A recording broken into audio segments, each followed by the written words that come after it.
From Minnesota, Ms. Omar. Thank you, Chairman. It seems that the majority on this committee is eager to continue enabling this administration's repressive agenda. President Trump's attack on civil liberties and academic freedom are well documented. While Republicans continue their charade, new information about the Trump administration's policy of ideological deportations is coming to light. Last week, a senior ICE official testified in court that the agency is using the website Canary Mission to target students for deportation. Canary Mission is an anonymous site that blacklists and doxes individuals, charging them with anti-Semitism through little evidence or zero due process. It has long been criticized for its McCarthyism tactics that surveil students, repress speech, and instill a culture of fear across campuses. This is a site that reframes attending an anti-war protest as supporting pro-Hamas rally. It is not known who runs this site, but the agenda is clear: pro-Palestinian advocacy cannot be tolerated. And now this ideological agenda has a direct line to state power. Let's recall the high-profile case of student Romeza Ozturk, who was illegally detained by ICE and held for 6 weeks after writing an op-ed in support of Palestine.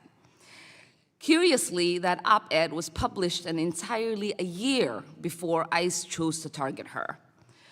But right before her abduction, Canary Mission posted a profile of her on its website accusing her of anti-Israel activism for writing the article. The same profile that ICE has now admitted to using in their internal memo.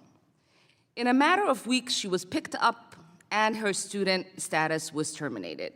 Canary Mission loudly claimed credit for her detention, and it seems that credit was earned. This shameless authoritarian display of weaponizing a blacklist to crack down on political speech and detain academics is a page directly out of the McCarthy Playbook. President Cropes, Chancellor Rodriguez, and Chancellor Lyon, this question is for the three of you. In the light of these escalations, with students facing detention, deportation in retaliation for their clearly protected speech, how are your campuses protecting students who are exercising their First Amendment rights? We have free speech policies that are crystal clear, and in fact, we've clarified them over time to permit speech. We don't permit any violence with regard to the promotion of any particular viewpoint, and we try to act on violations of those policies quickly and fairly. Thank you, Chancellor Rodriguez. We make sure that all students are informed about our policies. We want students and all the members of our community to exercise the right to free speech, but they have to do it abiding by our rules and regulations. We're also investing, as I indicated earlier, in this constructive dialogue initiative. We want individuals to have the tools to have difficult conversations, to be able to have them, but to do them in a way that is respectful and civilized. And the best way also to empower the students is to provide them with information. Mm-hmm. Chancellor Lyons? We are supporting with education and training over 30 anti-bias initiatives to make sure that students can see into these issues more deeply. New curriculum, like what I mentioned earlier, a course like openness to opposing views, sharpening where the no tolerance lines are, which was very, very helpful, I believe, for the students to feel like they could safely express their free speech rights.